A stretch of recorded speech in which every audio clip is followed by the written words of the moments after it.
Welcome to the 611 Films YouTube channel. We're back in 99. Back in 99, it's horror, it's spooky month. We're talking about the Blair Witch Project. The Blair Witch Project. Have you seen it? Have you seen it?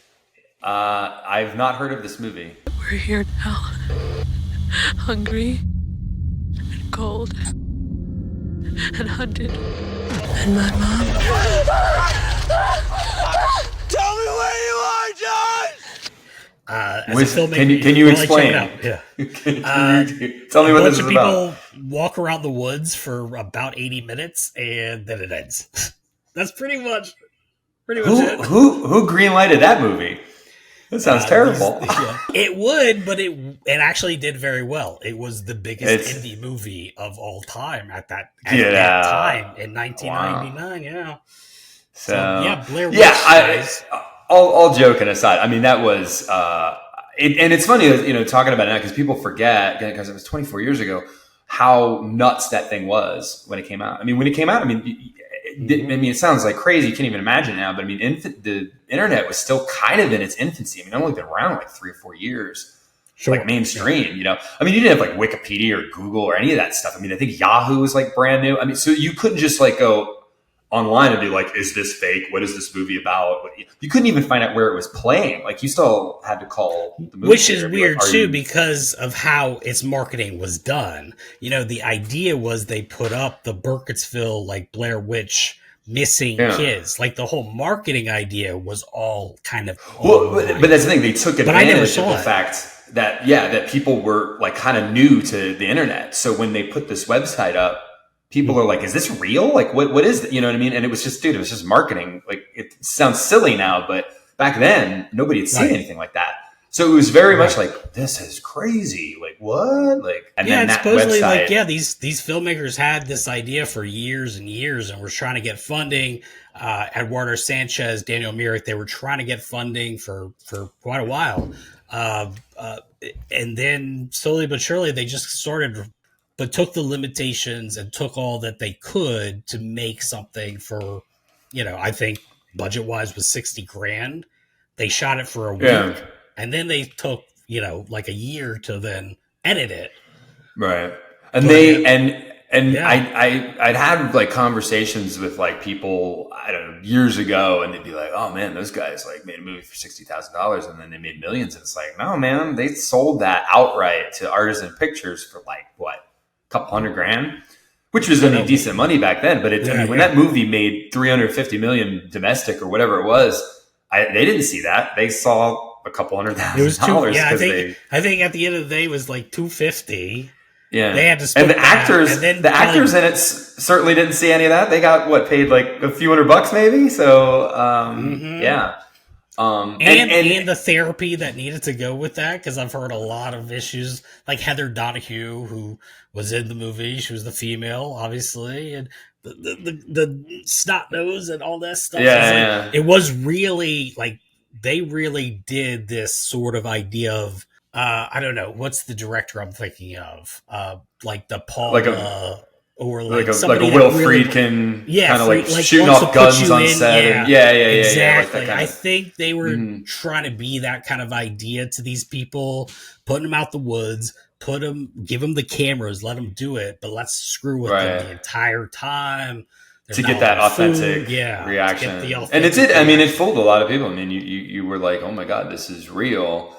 And then what I was going to say, there's like when Artisan got it, you have the movie itself, right? But like, even though kind of Artisan like bought it for cheap and then made all this money, I got to give them some credit because they were the ones that did the marketing. They were the ones that created the website and did all the stuff and created this hype machine that was the Blair Witch Project. So would that movie have ever done anything had it not been for that? I don't know.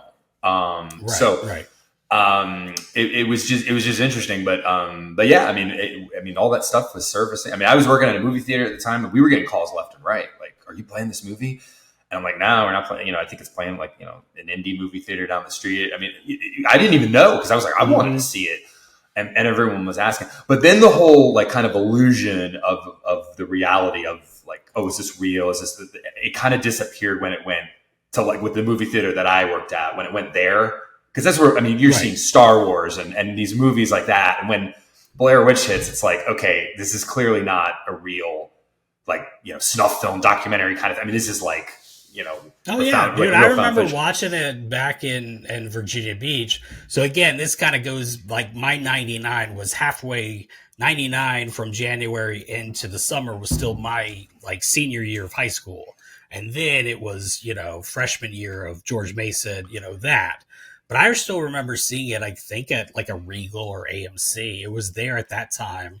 So like I had a poster. I was like putting that up in my freshman dorm. I didn't have hot chicks. I had movie posters. I was like, cool, right? Right, yeah. Yeah, and I mean, and when I think, and then I walked in on, it's showing in the biggest, theater we have in the house, where they were playing Star Wars, and you see this like grainy, crappy VHS 8mm, whatever that, and you're just like, oh, like this isn't the way this movie was meant to be seen.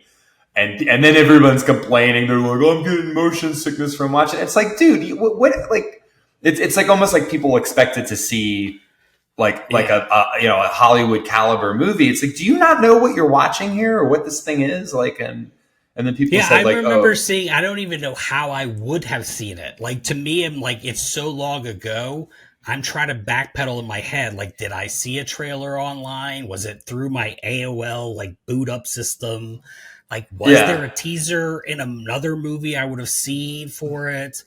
I'm sure I think there was TV spots or something. They just showed you like a little bit to be like, ooh, but the whole fact is this documentary footage found and it's these missing kids or whatever it is should clue you in on the fact that you're not going to see, a Hollywood $200 million budget. Like you're not going to see The Sixth Sense. You're going to see this thing. They hooked me on it. They did. Yeah. I mean, I know a lot of people were like, screw it. It was okay, whatever. Right. But I was actually intrigued by the characters. I think the actors. I think it did well for me. I was a part of that demographic. If you go in with the expectations of like, okay, I know what they're going for, but I got so annoyed with people that would like be like, oh, the camera was so shoddy. It's like, what the hell do you think you're watching? Like, this isn't like freaking Spielberg here. You know what I mean? It's like, dude, come on. Like, this is supposed to be like a mockumentary kind of thing. And just people just like, I was like, oh my God, you just lost the whole point. So did you have a lot of people, like, were you working like a ticket booth at some point, or were you just in the, like as far as your role with the movie theater? Just like, give me my money back. This movie at the time, I was doing a little bit of everything. I mean, I did like box office. So I'd be selling tickets, or I'd be, answering the phones.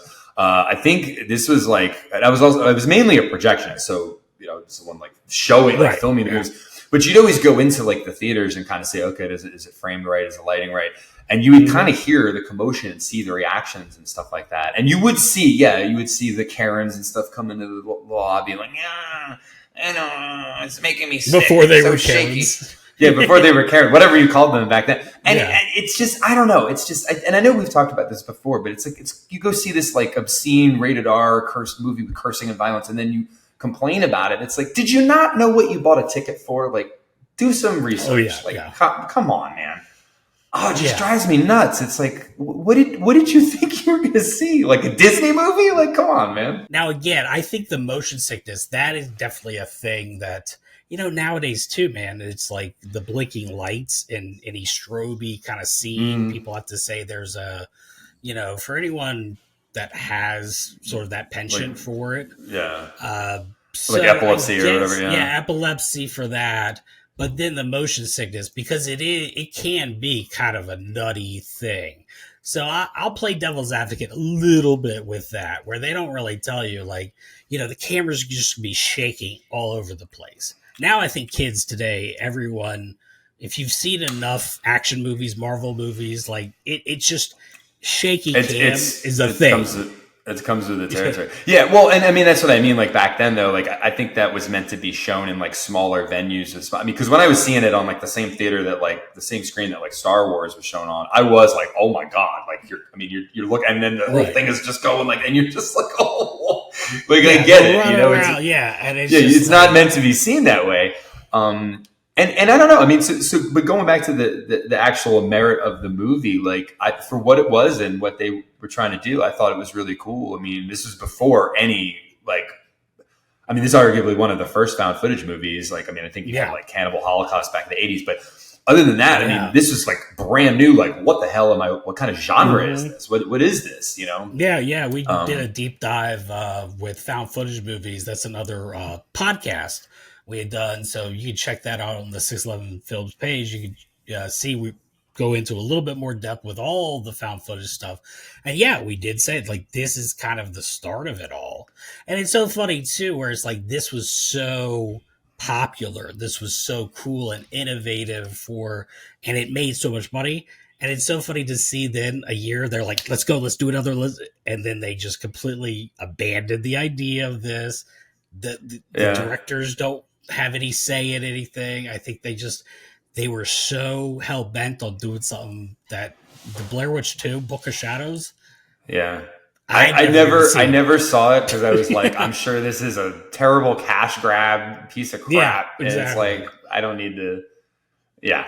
But well, I think Eduardo Sanchez, I don't know about Mirnick enough, but I've heard him he's been doing TV episodes like The Flash on CW. He's done pilots. He's done this, that. He's got other couple movies, other found footage style movies.